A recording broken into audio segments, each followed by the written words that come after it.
नमस्कार दोस्तों, स्वागत है आपका द प्राइम टाइम बकवास के एक नए वीडियो में।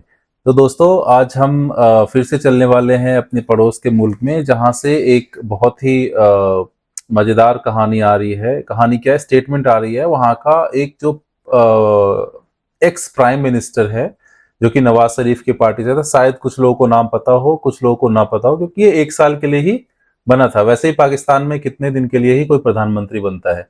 तो इनका नाम है शाहिद खकान अब्बासी, जो कि पहले नवाज शरीफ की जब सरकार हुआ करती थी तो उसमें पेट्रोलियम मिनिस्टर था। उसके बाद फिर जब नवाज शरीफ को कोर्ट से कन्विक्टेड हुआ था, नवाज शरीफ आपको याद होगा, तो ये 1 साल के लिए 2017 में आई थिंक प्रधानमंत्री बना था। तो इनका एक वीडियो बहुत वायरल हो रहा है अभी, तो मैं आपके लिए ढूंढ के लाया हूं। तो उसमें ये क्लेम कर रहे हैं कि पाकिस्तान का हालत बहुत बुरा है। तो मैं ज्यादा नहीं बोलूंगा, सबसे पहले आप चैनल को सब्सक्राइब कर लें और मैं आपको सीधा ये वीडियो दिखाता हूं। उसके बाद फिर हम अपने राय विचार, अपनी लेनी देनी स्टार्ट करेंगे। तो आइए दोस्तों, सबसे पहले हम वीडियो देखते हैं। हम कर्जा लेकर, आज हुकूमत की कैफियत ये है, वफाकी हुकूमत के पास जो पैसा बचता है, जो रकम टैक्स से आती है, सूबों को देने के बाद वफाक सूद भी अदा नहीं कर सकता। उसके बाद सूद के लिए भी कर्जा मुआफ़ी लेते हैं, हम दिफा के लिए भी लेते हैं, हुकूमत चलाने के लिए भी लेते हैं, जो हम सब्सिडीज़ देते हैं उसके लिए भी लेते हैं, और जो हम डेवलपमेंट करते हैं उसके लिए भी इजाफी कर्जा लेते हैं। तो इनका कहना है कि हमारा देश कर्जों से ही चल रहा है। हम कुछ काम करना होता है तो कर्जा लेते हैं। हमें डिफेंस के लिए कर्जा लेना होता है, हमें देश चलाने के लिए कर्जा लेना होता है, हमें बहुत चीज कर, कुछ भी करने के लिए हमें कर्जा ही लेना होता है। बिना कर्जे का पाकिस्तान चल नहीं सकता। तो जो पाकिस्तान के बारे में कहा गया है कि ये कटोरा, वहां के जो प्राइम मिनिस्टर होते हैं वो कटोरा पीएम होते हैं। वो बेसिकली कटोरा लेके अलग अलग कंट्री में घूमते हैं कि भाई भीख दे दो, भीख दे दो, भीख दे दो, देश चलाना है, देश चलाना है, देश चलाना है। और सबसे बड़ी बात, जो आतंक है उसको स्पॉन्सर भी करना है। इंडिया, अफगानिस्तान या अदर कंट्रीज में ये जो अपने प्रॉक्सीज रखते हैं बेसिकली परेशान करने के लिए, तो वो भी इसी फंडिंग से चलता है। और यूएस भी फंड करता है इनको, कर्ज लेते ही रहते हैं, है ना। तो वही बोल रहे हैं ये कि हमारा देश सिर्फ कर्जों से ही चलता है। और आगे सुनिए, आगे क्या बोलते हैं। ये आज हमारे मुल्क की हकीकत है, जिसको हमें बताया जाता है कि बड़ी स्टेबिलिटी आ गई है। ये कौन सी स्टेबिलिटी है जहां आपके खर्चात भी, जो आप इस मुल्क के जो कौमी असम्बली के मेंबरान, जो इस मुल्क के अफसरान, जो इस मुल्क के तमाम जो सरकारी एहलकार हैं, उनके अखराजात, उनकी तनख्वाहें अजाफी कर्जे से आती हैं। तो ये बोल रहे हैं कि जो हमारे देश के जो हुक्मरान हैं, हुक्मरान इन द सेंस कि प्राइम मिनिस्टर या जो भी मिनिस्टर या सरकार है या हमारा मुनीरवा है तो ये बोलते हैं कि देश से बहुत स्टेबिलिटी आ गई है, पाकिस्तान बहुत अच्छा ग्रोथ कर रहा है। तो ये कैसा ग्रोथ है जो कि लोगों को सैलरी देने के लिए, घर चलाने के लिए, कुछ भी करने के लिए हमें कर्ज ही लेना पड़ता है। तो ये कैसा स्टेबिलिटी है, ये क्वेश्चन कर रहे हैं। और ये बहुत ही राइट क्वेश्चन है, क्योंकि आए दिन हम पाकिस्तान में देखते हैं, जैसे अभी पीओजेके का ही देख लें, तो नॉर्मली लोगों का डिमांड यही है कि यहाँ बहुत ज्यादा महंगाई है, सुविधाएं नहीं मिल रही है, हमारे रिसोर्सेज को यूज किया जाता है और बट बदले में हमें कुछ मिलता नहीं है। वही हाल बलोचिस्तान का है। बलोचिस्तान में भी वही सीन है कि वहाँ के जो भी मिनरल्स हैं, बहुत ज्यादा मिनरल्स हैं वहाँ पे, रेयर अर्थ मिनरल्स भी बहुत सारे हैं और बहुत सारी चीजें हैं वहाँ पे, वो लेके पाकिस्तान यूज करता है, बट बदले में बलूचिस्तान को कुछ नहीं मिलता। वैसे ही सारे प्रांत में है। आपको पूरा पाकिस्तान का डेवलपमेंट मैं पहले ही बताते आया हूँ, पूरे पाकिस्तान का डेवलपमेंट आपको सिर्फ लाहौर में दिखेगा, उसके अलावा आपको कहीं भी नहीं दिखेगा। तो वही बोल रहे हैं कि ऐसा कौन सा स्टेबिलिटी है जिसमें कि हम रोज कर्ज ही मांगते रहते हैं और देश चलाने के लिए हमें कर्ज लेना पड़ता है। तो बहुत ही भयावह स्थिति है पाकिस्तान का। ये क्यों है मुझे नहीं पता।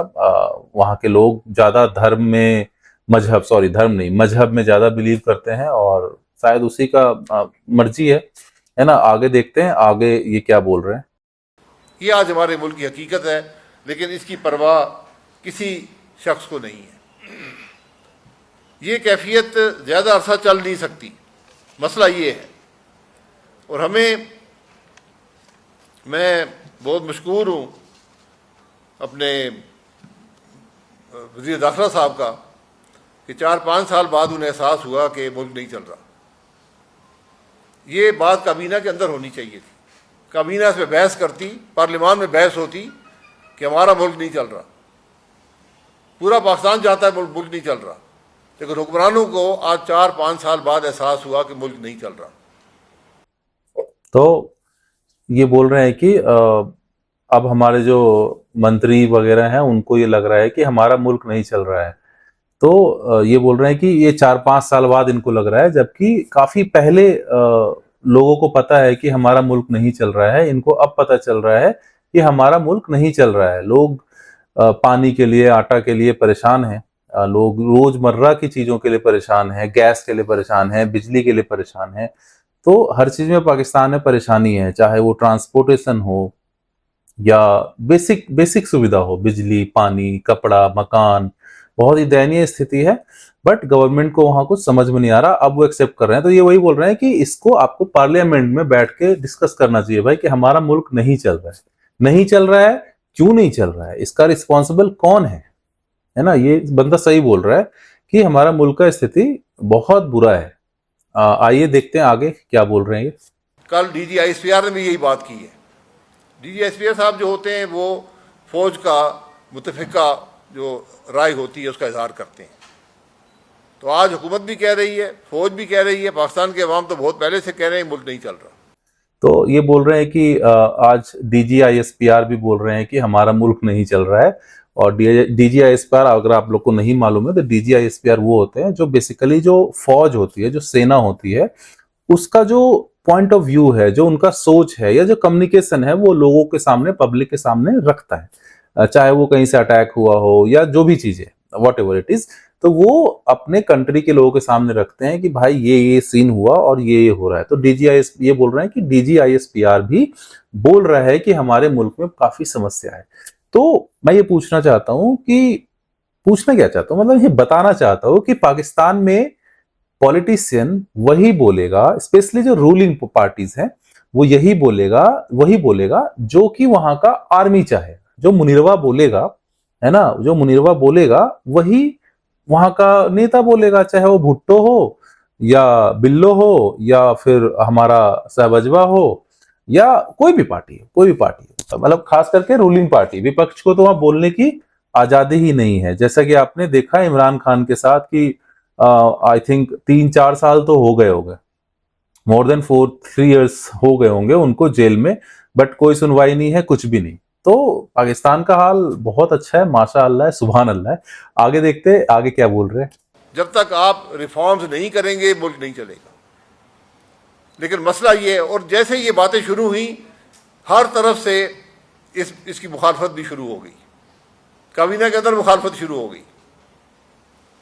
तो ये हम, क्योंकि मुफाद का मसला है, जिसके मुफाद पर भी अगर हम मुल्क में रिफॉर्म की बात करेंगे, जिसमें सूबों की बात भी शामिल है, दीगर रिफॉर्म्स भी हैं, तो फिर जिनका मुफाद वाबस्ता है, जिनकी सियासत इन मामलों से वाबस्ता है, वो नहीं होने देंगे। तो ये बोल रहा है कि रिफॉर्म्स बहुत जरूरी है। अगर रिफॉर्म्स जब तक नहीं लाएंगे तब तक हमारे मुल्क में कुछ नहीं हो सकता। भाई तुम्हारे मुल्क में कभी रिफॉर्म नहीं आ सकता, क्योंकि तुम्हारा जो मुल्क है ना, वो किसी संविधान से नहीं चलता है, किसी कॉन्स्टिट्यूशन से नहीं चलता है। तुम्हारा मुल्क जो चलता है वो शरीयत से चलता है ना। वो जो मजहब है ना, जो तुम्हारा मजहब है, रिलीजन है, वो उसके हिसाब से चलता है। तुम्हारे यहाँ नियम कायदे मजहब को देख के बनाया जाता है, ना कि एक समान देखा जाता है कि हाँ ये पुरुष है तो ये पुरुष है, ये महिला है तो ये महिला है। नहीं, तुम्हारे यहाँ वो नहीं देखा जाता। तुम्हारे यहाँ सबसे पहले देखा जाता है कि इसका धर्म क्या है ना। ये इस्लामी है या गैर इस्लामी है, नंबर 1। अगर इस्लामी है तो शिया है या सुन्नी है ना, नंबर 2। उसके बाद फिर आता है तुम्हारा रीजनल, कि तुम लाहौरी हो या तुम सिंधी हो या तुम बलोच हो, तो तुम्हारा डेवलपमेंट उसके हिसाब से होगा। तो तुम्हारे मुल्क में कभी रिफॉर्म नहीं आ सकता, नंबर 1 चीज। नंबर 2, तुम बोल रहे हो कि किसी भी तरह का रिफॉर्म यहाँ के जो हुक्मरान है, मतलब जो नेता है, वो नहीं होने देंगे। ऑब्वियसली नहीं होने देंगे, आज तक नहीं होने दिए। तो पाकिस्तान कहां से कहां चला गया होता। चाहे कोई भी मुख्यमंत्री प्रधानमंत्री बना हो, वो सिर्फ अपना रिफॉर्म किया है, अपने फैमिली का रिफॉर्म किया है। या कोई भी आर्मी चीफ बना तुम्हारे यहाँ, जो भी मुशर्रफ हो, बाजवा हो या अभी मुनिरवा है, ये सब अपने परिवार का रिफॉर्म करते हैं, है ना। ये पाकिस्तान के पब्लिक से इनका कोई लेना देना नहीं है, इनको सिर्फ अपना रिफॉर्म देखना है और उसके अलावा कुछ नहीं। तो सबसे पहले तुम्हारे यहाँ डेमोक्रेसी होना चाहिए, जो कि नहीं है। तुम्हारे यहाँ कॉन्स्टिट्यूशन होना चाहिए, जो कि नहीं है। तुम्हारे यहाँ पब्लिक को फ्रीडम ऑफ स्पीच बोलते हैं, फ्रीडम ऑफ एक्सप्रेशन बोलते हैं, मतलब बोलने की आजादी होनी चाहिए, जो कि नहीं है। तुम्हारे यहाँ जेंडर इक्वालिटी होनी चाहिए, जो कि नहीं है। तुम्हारे यहाँ बेसिक चीजें नहीं है, तो तुम कैसे सोच सकते हो कि तुम्हारा देश डेवलप होगा, तुम्हारी सोसाइटी डेवलप होगी, या तुम्हें लोग इज्जत देंगे। तुम कटोरा लेके भीख मांगोगे, पहले लोन मांगोगे देश चलाने के लिए, उसके बाद फिर लोन मांगोगे उसका इंटरेस्ट चुकाने के लिए। तो तुम यही करते रहोगे, इधर से मांग लो, इधर से मांग लो, इधर से मांग लो, इधर से, बस मांग मांग के देश चलाते रहो और कर्ज में डूबते रहो। और ऐसे ही तुम बस दिखाने के लिए कि हम तो टर्की, सऊदी और पाकिस्तान मिल गए जी, अब तीर पार कर देंगे, 32 मुस्लिम मुल्क और मिलेंगे। मिल लो भाई, तुम सब खुश रहो आपस में, और आपस में ये खेलते रहो तुम लोग।